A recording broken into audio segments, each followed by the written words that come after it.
देवी माता पार्वती जी का ही अंश अवतार थी। परिणाम स्वरूप माता शक्ति देवी और हरपाल देव जी एक दूसरे को देखते ही मंत्रमुग्ध हो गए। तत्पश्चात हरपाल देव जी अपने मित्र कर्ण देव जी के समक्ष उपस्थित हुए और उनसे नगर में की जा रही घोषणा के बारे में पूछा। तब कर्ण देव जी ने बताया कि जब वे विवाह कर अपनी रानी के साथ सिरोही से लौट रहे थे तो मार्ग में पालकी में बैठी देवड़ी रानी के हाथ से इत्र की शीशी एक ऐसे सुनसान स्थान पर फूट गई जिस स्थान पर बाबरा भूत का निवास था। यही इत्र रानी के कपड़ों पर भी लगा था। इत्र की खुशबू का पीछा करते करते बाबरा भूत रानी के पीछे पाटन आ पहुंचा, जिसके बाद रानी और राज्य के लोगों को क्षति न पहुंचाने के बदले बाबरा भूत और कर्ण देव जी के मध्य एक समझौता हुआ कि बाबरा भूत शमशान में ही रहेगा और इसके बदले समय समय पर नगर के लोग उसे खाना पहुंचाते रहेंगे।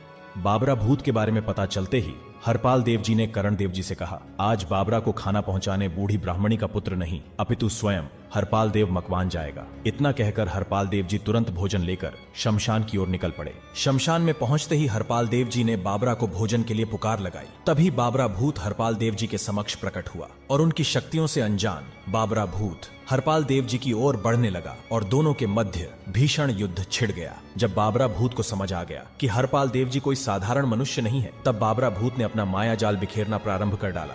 बाबरा के माया जाल को देख हरपाल देव जी थोड़े चिंतित हो गए। तभी अचानक शमशान की भूमि से एक हाथ बाहर निकल कर आया और शमशान में चारों ओर माता मरमरा की आवाज गूंजने लगी और माता ने कहा कि चिंतित ना हो राजपूत, तुम्हारी सहायता करने जगदम्बा स्वयं आई है। हरपाल देव जी की परीक्षा लेने के लिए माता ने कहा कि मुझे प्रकट होने के लिए भोग चाहिए, मुझे तुरंत भोग अर्पण करो हरपाल देव। तभी हरपाल देव जी ने तनिक भी देर न करते हुए अपनी तलवार निकाली और अपना एक हाथ और दोनों पांव काटकर माता को अर्पित कर दिए, जिस पर माता ने कहा कि मेरी भूख अभी शांत नहीं हुई, मुझे और भोग चाहिए। तब हरपाल देव जी अपना शीश काटकर माता को अर्पित करने लगे। उसी समय माता वहां प्रकट हुई और हरपाल देव जी को पहले के भांति स्वस्थ और कुशल कर दिया। हरपाल देव जी के इस सेवा भाव से माता अत्यधिक प्रसन्न हुई। माता के आशीर्वाद और अपने बाहुबल से हरपाल देव जी ने बाबरा भूत को अपने वश में कर लिया। माता ने कहा, आगे क्या हुआ जानने के लिए चैनल को सब्सक्राइब जरूर करें।